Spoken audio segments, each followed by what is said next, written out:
The sky above downtown Los Angeles was a dull, uncommitted gray, the kind of color that didn't weep but didn't smile either. It just hung there, quiet and heavy. The streets below were alive with movement. Women in tailored jackets clutched soy lattes, men on Bluetooths barked into invisible meetings, and delivery trucks hummed over potholes like restless hearts. Inside, a sleek, glass-wrapped bank on the corner of 8th and Broadway, the world moved differently. Slower, quieter. The artificial warmth of fluorescent lighting pressed down like a dull weight. Walls of smooth marble reflected polite indifference. Everything smelled faintly of copier paper, perfume, and the absence of time.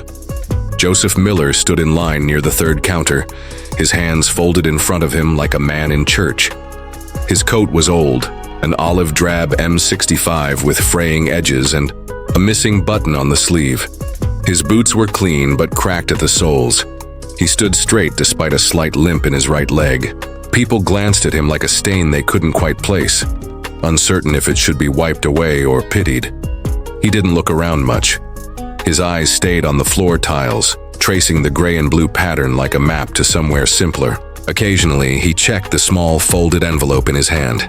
Inside, military paperwork, a copy of an old discharge letter, and a handwritten budget with shaky penmanship. He wasn't here for much, just won $200, enough to replace the alternator in his '99 Ford Ranger, so he could keep driving to the night shift at the storage facility on Alameda, so he could keep sending $100 a month to his daughter in Kansas, so he could keep pretending things weren't unraveling. The line inched forward. A young woman, too. Spots ahead, hair in a high ponytail, blazer pressed to perfection, whispered something to her friend, eyes glancing back at Joseph. Her friend chuckled softly, then turned away with a tight smile. Joseph didn't notice, or pretended not to. His shoulders stiffened just a little more. At the back of the lobby, near the brochure stand that advertised premium savings accounts and concierge banking, a security guard in a fitted vest tapped his baton lightly against his thigh. Watching, judging, not saying a word. Across the street, Keanu Reeves stepped out of a corner bookstore. He moved without rush, a canvas, tote tucked under one arm, a newly purchased book inside, an old poetry collection he remembered from his teenage years. His beard was full but clean, eyes shielded slightly by dark sunglasses despite the muted sky. He paused near the curb, scanning for traffic, then caught sight of the bank through its transparent facade. Nothing dramatic, just a man in a military coat standing very still while the world moved around him. Keanu didn't know yet why his attention lingered. Maybe it was the stillness. Maybe it was the posture. Rigid, upright, the kind of stance you don't forget after working with veterans on film sets or visiting VA clinics in his off time. Maybe it was just something quieter, an echo of something unresolved in himself. Bus rumbled by and broke his view. Back inside, the line had shrunk. Joseph now stood in front of the counter, facing a young male teller with gelled hair and an impatient mouth. "Reason for the visit today?" the teller asked, not lifting his eyes. Joseph's voice was even, low, deliberate. "I'm looking to apply for a personal loan, just a small one." The teller finally looked up, scanned the man, took in the coat, the boots, the envelope. He blinked slowly, then sighed. "Do you have an account with us?" Joseph nodded. "Yes, checking. 2 years. I deposit my pay from the warehouse here, not much but regular." "Do you have an appointment with a loan officer?" Joseph hesitated. "No, I was hoping to speak with someone today." The teller's mouth curled slightly at the edge like he'd heard a bad joke. "Loan consultations are by appointment only, sir. We're booked for the week. You can call the number on the back of your card." Joseph nodded again, quieter this time. "I just thought, like I said, sir." The teller glanced past him toward the next person in line. "You can call to schedule." Behind him, someone in line shifted impatiently. Joseph turned slowly, walking back toward the lobby chairs near the wall. He didn't sit. He just stood beside the potted plant, envelope still in hand, lips slightly parted like he'd forgotten what breathing was supposed to feel like. Keanu crossed the street. The crosswalk beeped slowly, signaling permission, but he was already moving. Not with urgency, just a quiet decisiveness, a magnetic pull. Inside the bank, the manager stepped out from a side door. Tailored suit, polished shoes, Bluetooth clipped to one ear. He spotted Joseph and frowned faintly, then approached the counter to whisper something to the teller. Keanu walked through the bank's double-glass doors just as the manager turned and looked toward Joseph. Still unnoticed, Keanu paused near the welcome desk. He watched. Joseph stood there as if unsure whether to try again or disappear altogether. He checked the envelope again, tucked a folded photo deeper into the sleeve of it, a photo we don't yet see. The manager moved in closer. Keanu's fingers closed gently around the strap of his tote bag. Outside, the clouds shifted but didn't break. Inside, a moment was forming, quietly, like a fuse waiting for a spark. The next breath was about to change everything. The seconds passed with the soft hum of fluorescent lights and the slow tick of a digital wall clock that no one really looked at. Joseph Miller sat on the edge of a beige plastic chair, near the corner of the bank lobby, the envelope now resting loosely in his lap. His hands, scarred and lined, didn't shake, but there was a stillness to them that hinted at fatigue, the kind that didn't come from sleep deprivation but from years of carrying something alone. He watched a father lift his little boy up to the ATM, guiding his fingers across the screen like it was a game. The boy giggled. Joseph smiled faintly, but the expression never reached his eyes. His gaze drifted, not outward, but inward. Afghanistan, 2007.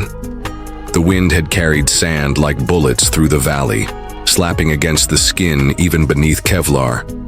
Joseph had been 28 then. A sergeant.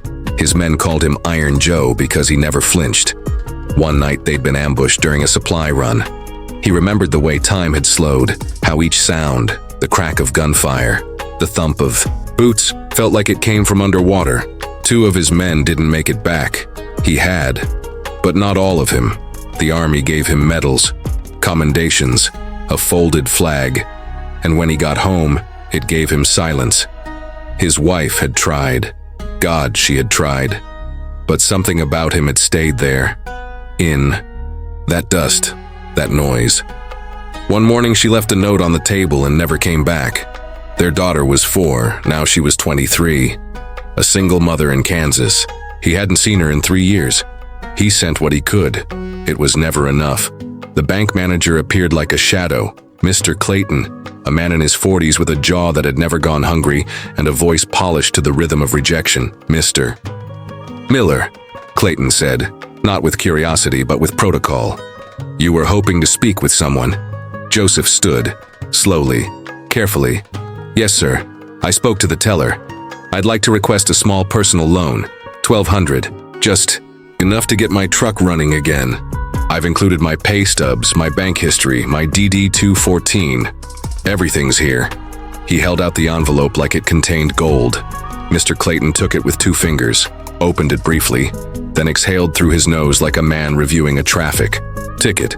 You have no credit activity in the last 4 years, he said. I pay in cash. Try to avoid debt. Yes, well, that's unfortunately not how our scoring model works. Clayton glanced at the page again. You also have minimal liquid savings, no cosigner, no owned assets. I've got steady employment, night shift. At South Alameda Storage. It's not much, but it's honest. I don't doubt your work ethic, Mr. Miller, Clayton said, stepping back half an inch. But our system is designed around risk assessment. We use automated tools, algorithms. You simply don't meet the lending profile. Something cold curled around Joseph's spine. I served, he said quietly. 20 years, deployed, twice. I didn't ask for special treatment, just a chance. Mr. Clayton blinked slowly. With respect, this isn't about service, it's about finance. From behind the teller desk, a young woman with curly black hair looked up, Maya. She'd been following the conversation, eyes widening in small bursts. Her hands hovered over the keyboard like she wanted to interrupt but wasn't sure how. Sir, she said, leaning slightly forward, addressing her manager. If I may, the VA loan program sometimes partners with local branches. Maybe we can look into. Clayton cut her off with a tilt of his head. That's for housing assistance. This is an unsecured personal loan, but he has consistent deposits. It wouldn't take long to... I said no. The words came like ice. Please return to your station. Maya looked down, her face flushed. Joseph turned to her and nodded gently, a thank you that didn't need to be spoken aloud. Mr. Clayton handed the envelope back. You're welcome to reapply in 6 months, or try one of our partner institutions. Joseph took the envelope. He held it for a moment. His jaw moved slightly like he might speak, but he didn't. He just nodded once and turned away. Across the street, Keanu Reeves stood with a cup of black coffee in his hand, the steam spiraling up like ghosted words. The barista had recognized him, tried to make small talk, but Keanu had only smiled politely. His eyes had drifted back to the bank window. He saw the man, saw his posture, the stiff way he stood, not from pride, but from years of refusing to collapse. He saw the exchange, not the words, but the body language.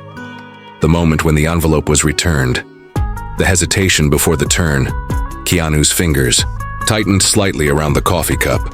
There was something in the man's shoulders that reminded him of his own father. Not the drunk, not the absence, but the way the old man had once fixed a broken sink without saying a word. Quiet hands, quiet pain. Back inside the bank, Joseph made it halfway to the exit before the security guard began moving. He hadn't done anything wrong. No disturbance, no raised voice. But the protocol was clear. Escort loiterers to the door. Keep the lobby clean. Keep the transactions flowing. Joseph felt the guard's presence behind him. Heavy boots, quick steps. He didn't flinch. He kept walking. Maya looked up again. Her eyes followed him. Mr. Clayton was already back in his office, typing something with the precision of a man who believed in numbers over people. Joseph reached the door. Outside, Keanu took a step closer to the entrance. 2 men, 2 trajectories. Seconds from intersection, and just before the glass door opened, Joseph glanced up and their eyes met. Something passed between them. Not recognition. Not yet. But something older. Something like under 1200, the cold air from the bank's vent hummed overhead, indifferent and sterile. Joseph stood once again at the counter, this time no longer patient, no longer hopeful. His envelope, now slightly creased at the corners, rested on the marble desk like a forgotten artifact. Across from him, Mr. Clayton offered a tight-lipped smile. It didn't reach his eyes. It was a smile of procedure, not compassion. I've reviewed everything, Clayton said, as if he were handing down a weather forecast.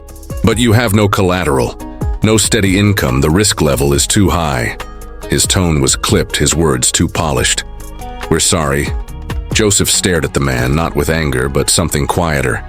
A heavy silence wrapped around his shoulders like a blanket that never warmed.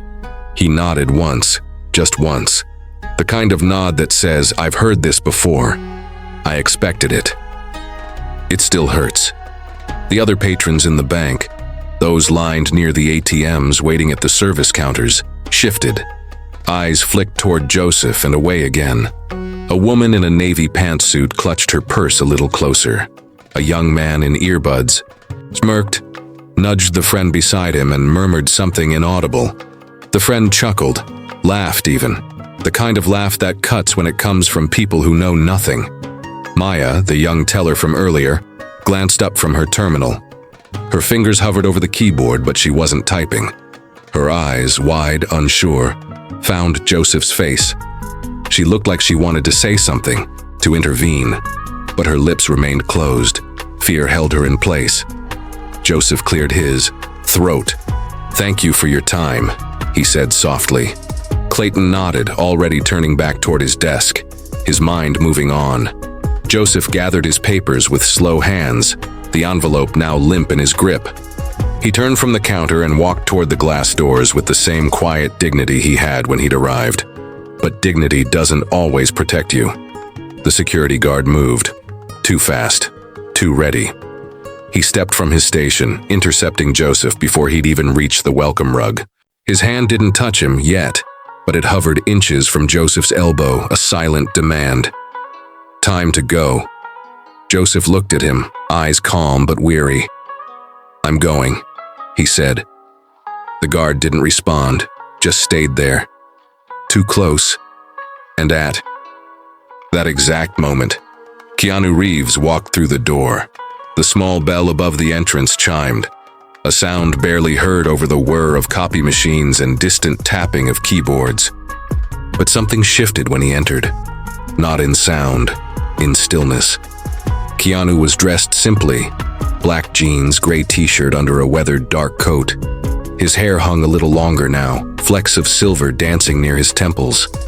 His eyes, shaded, behind lightly tinted glasses, moved slowly across the lobby. He noticed the air first, that strange tension that builds not from yelling, but from the pressure of what's left unsaid. He stepped aside, giving space for a mother with a stroller to exit, then let the door drift closed behind him. He didn't approach the counter, didn't announce himself. He stood near the middle of the lobby, halfway between the security desk and the potted plant Joseph had leaned beside earlier. And he watched. Joseph stood upright, expression neutral, but there was something in his shoulders, just slightly hunched now, not from fear, from tiredness, the kind of exhaustion that comes from being dismissed politely. Keanu didn't move, not yet. He watched the guard stand too close, watched the manager glance up and look away, watched the patrons decide this moment didn't concern them, and he watched the man in the military coat silently lower his eyes. Just for a second. That was the moment that hit. Not the rejection, not the smirk, not even the laughter. It was that second, when a man lowers his eyes not in shame, but in surrender. Keanu's hand loosened around his coffee cup. His fingers relaxed, his breathing slowed. There was an ache in his chest he hadn't felt in a long time, the kind that echoed from his own losses, his own encounters with silence too loud to ignore. His voice stayed inside him. For now, the guard made a move, barely a nudge, but Joseph stepped back instinctively, blinking. Keanu took one step forward, slow and steady. Not aggressive, not loud. The sound of his boots on the lobby floor was the only thing that moved the room. The guard glanced at him. Keanu said nothing. His eyes met Joseph's again, just like they had a few minutes earlier through the glass. Joseph blinked, surprised. Recognition flickered, but not in the celebrity sense. In the human sense. A man, seeing another man. Fully.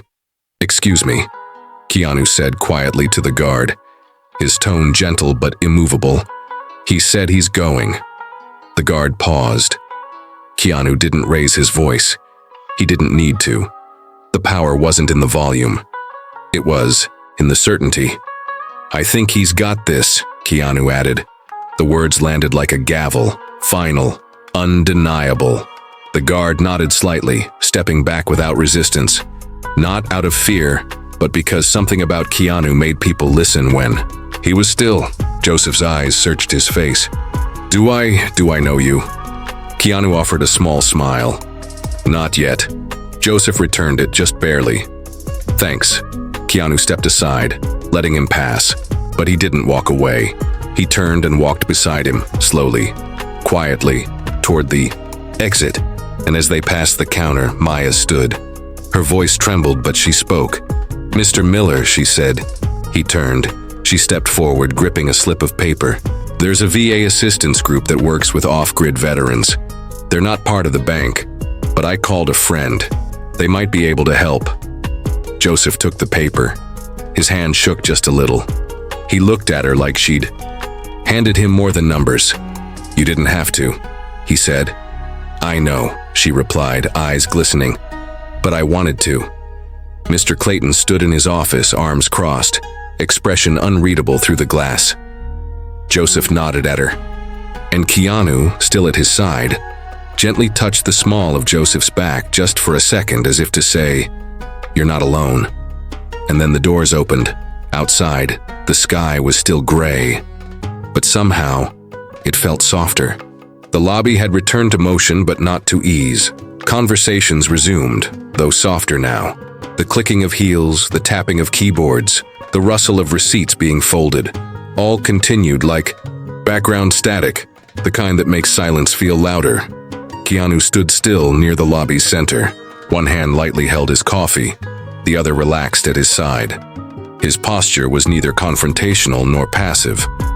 It was something rarer. Present. Joseph stood at the entrance, still facing the doors but unmoving. The paper Maya had handed him trembled ever so slightly in his grasp. His shoulders, once squared with quiet resistance, seemed caught mid-collapse. Keanu glanced toward the waiting area, a low coffee table, a few seats, a dusty brochure stand, and slowly stepped forward. He placed his cup on the table gently, like setting down a fragile truth. Then, without rush, he turned to the security guard still posted near the wall. The guard stiffened slightly, caught between duty and instinct. Keanu approached with deliberate calm. He didn't raise his hand like a warning or a threat. He simply reached out and placed a light hand, 2 fingers no more, on the man's shoulder. "I think," Keanu said, his voice deep but nearly a whisper, "he deserves 5 more minutes." It wasn't a question. It wasn't even a suggestion. It was a statement of grace. The guard didn't answer. He didn't need to. Something in the way Keanu said it, measured, still, unshakable, made response unnecessary. He simply stepped back, hands folding in front of him, and the moment shifted. The whisper began with a woman in a navy coat, then another near the deposit counter, a name spoken not with awe but recognition, and then confirmation. Quiet, but certain. "Is that Keanu Reeves?" Heads turned. The murmur grew, and yet Keanu remained untouched by it, as if the murmuring belonged to another room entirely. He turned to Joseph. "Would you sit with me a moment?" Keanu asked gently. Joseph looked unsure, half inside the doorway, half outside the building. He blinked, unsure if this was real or a kindness imagined by a tired heart. "I don't want to make a scene," he said, hoarse. Keanu offered a faint smile. "Neither do I." Joseph nodded. They moved back toward the waiting area. Keanu sat, first leaning slightly forward, elbows on knees. Joseph joined, keeping his envelope gripped tight in both hands. The world around them blurred. The room still existed. People still typed, whispered, moved. But none of it seemed sharp anymore. Like fog after a storm. Keanu's voice came soft. "Would you tell me your story?" Joseph looked at him, eyes narrowing in disbelief. "Why?" Keanu shrugged lightly. "Because stories matter, especially the ones that go unheard." There was a long silence. Not uncomfortable, just heavy, like 2 men holding the same invisible weight for different reasons. Joseph exhaled through his nose. "It's not much of a story. I'll decide." "That," Keanu said. "You served?" Joseph nodded.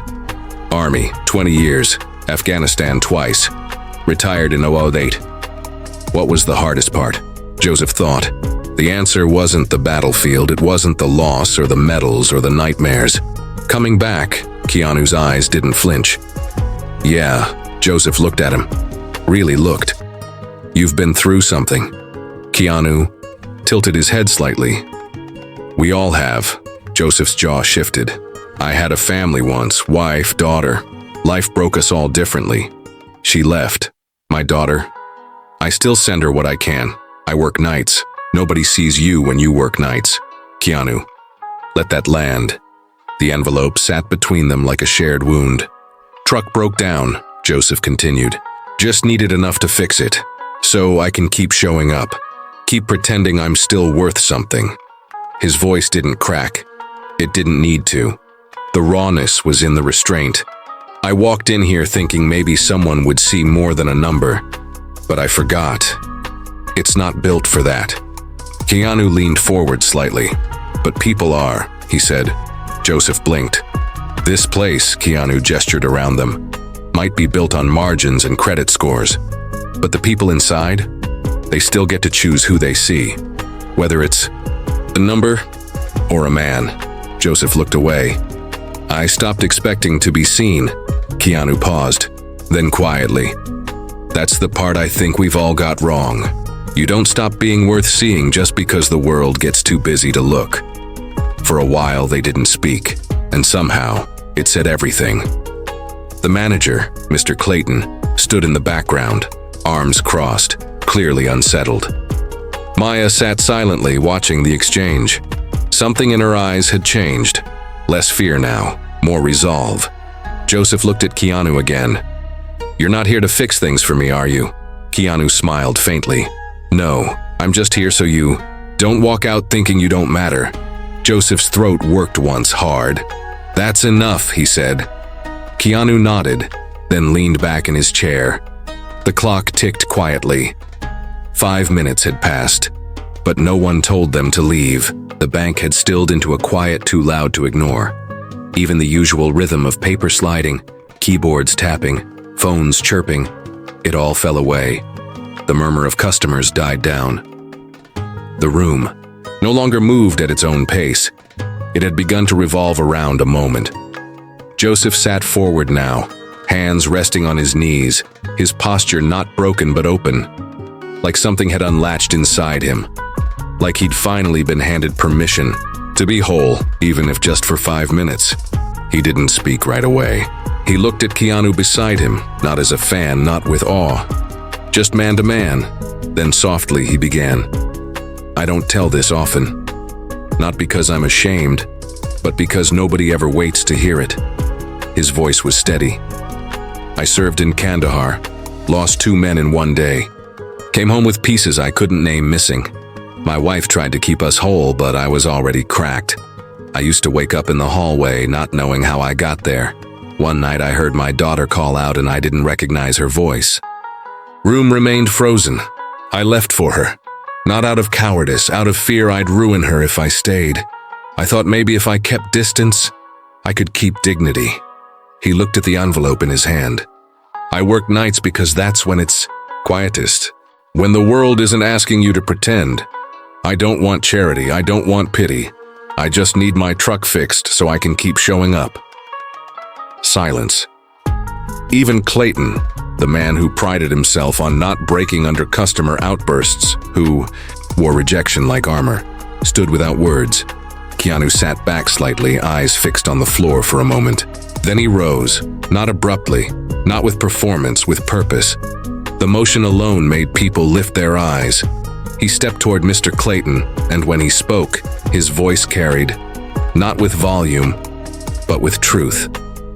"If this man doesn't meet your criteria for trust," Keanu said, pausing to let the weight settle, "then your criteria needs a soul." It wasn't a rebuke. It was a mirror. The sentence didn't echo. It expanded, stretching through every inch of the room. Maya brought a hand to her mouth. Her eyes welled and finally spilled. The tears weren't loud. They were soft, ashamed, relieved all at once. She looked at Joseph, then at Keanu, as if witnessing something she'd only ever imagined people were capable of. Clayton stood frozen, shoulders stiff, breath caught between reflex and reconsideration. But he didn't speak. He couldn't. Not when everything around him had shifted. Keanu stepped forward again. Without ceremony, without explanation, he reached into his coat and pulled out a slim checkbook. The pen he carried was old, scuffed, silver, probably gifted decades ago. He wrote silently. The scratch of pen to paper was the only sound in the room. He tore the check gently, folded it once, then turned to Joseph. "This isn't for the truck," he said. "This is for the distance between how people see you and who you are." He placed it in Joseph's hand and gently closed his fingers around it. Joseph didn't open it, didn't ask. He just looked up at Keanu and breathed something between a thank you and a prayer. Keanu didn't wait. He turned toward the door, passing Maya without a word. She stepped back as if the moment itself had formed. The security guard lowered his gaze as Keanu passed, not out of shame, out of respect. And just before reaching the exit, Keanu paused. He looked once more at the room behind him, the marble floors, the polished windows, the fluorescent truth of institutions. And then he walked out, not to applause, not for a camera, but because he had done what he came to do, Outside, the gray sky still pressed low, but somehow, it didn't feel as heavy. The clouds had not cleared, but they had perhaps heard something worth considering. Inside, Joseph sat, still not waiting this time, just being. The sun hung low in the sky, bleeding soft gold across a quiet stretch of suburban road. The clouds had broken just enough to let light slip through in beams, softening everything it touched. The world didn't look different, but somehow it felt altered, as if something invisible had shifted beneath its surface. Joseph Miller closed the hood of his Ford Ranger. The truck didn't shine. The paint was chipped, the bumper held with a bit of weathered tape, and the passenger window creaked when rolled down. But the engine started with a steady hum now. It was whole, and for men like Joseph, wholeness didn't have to look perfect. It just had to get you where you needed to go. He stood in the driveway of a modest garage, one owned by a friend of a friend who just wanted to help. A favor called in, a kindness returned. That's how good things travel, quietly, person to person, until the echo becomes the action. Joseph placed a hand on the hood, not to admire the truck, but to ground himself. The envelope was gone now. The bank too. But the moment, that strange, quiet miracle of being seen remained with him. In his spine, in his chest, in the steady rhythm of his breath. Downtown, the bank was quieter than usual. Colder. Mr. Clayton sat in a glass-walled boardroom, surrounded by higher-ups in tighter suits. On the screen behind them played a short clip, grainy cell phone footage.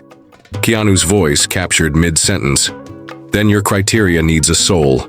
No names were mentioned, no accusations. But the expressions around the table were sharp-edged. A message had gone out, not from a press release, but from a moment too powerful to stay silent. Clayton shifted in his chair, his jaw clenched. The footage ended. The room stayed still. Someone cleared their throat. The conversation that followed wasn't loud. It was measured. Words like brand image and ethics protocols floated above the table. But beneath them, something else was rising. A reckoning, small but real. Maya stood in the locker room, pulling off her bank name tag for the last time. She placed it in a small envelope, slid it into the manager's inbox, and walked out without ceremony. There was no applause, no grand send-off, just resolve.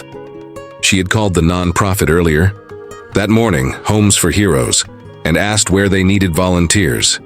The voice on the other end of the line had lit up with surprise. You want to work with veterans? I want to work with people, Maya had replied. People who've earned more than silence. The door clicked behind her, and with that, a new chapter began. Not loud, but honest. A park, still and warm. Keanu sat on a weathered wooden bench, his coat laid beside him, his hands resting on his lap. The city buzzed faintly in the distance, a murmur rather than a roar. Group of kids kicked a soccer ball across a lawn. An old man fed birds from a torn paper bag. A woman read beneath a tree, her lips mouthing the words silently. Keanu's eyes weren't fixed on anything. He watched the movement of the world without following it, observing, breathing. His voice came low, quiet, like the last line of a poem, meant only for those who listen all the way through. We measure people by numbers, credit scores, resumes, uniforms. But the real worth of a person, you see it in the quiet moments, when no one's watching. A long pause. It's not about what people take with them when they leave. It's about what they leave behind, in the people they touched even briefly. He blinked, the sunlight catching in his lashes. Sometimes, grace doesn't shout. It just shows up. A leaf drifted down beside his shoe. He looked at it, smiled faintly. Then he heard the steady rattle of a truck engine, aged but alive. He turned. Joseph's Ford Ranger rolled slowly down the nearby street. The window was down, elbow resting on the sill. As the truck passed the park, Joseph caught sight of him. No honk, no wave, just a hand raised to his brow. A clean, dignified salute. Keanu met it with a nod, a deep one. one that said everything words couldn't. The truck moved on, disappearing down the curve of the road, and Keanu sat still, his gaze lingering on the space where it had gone. No smile, no sorrow, just presence. Quiet man on a bench in a world that had tilted just a little toward grace.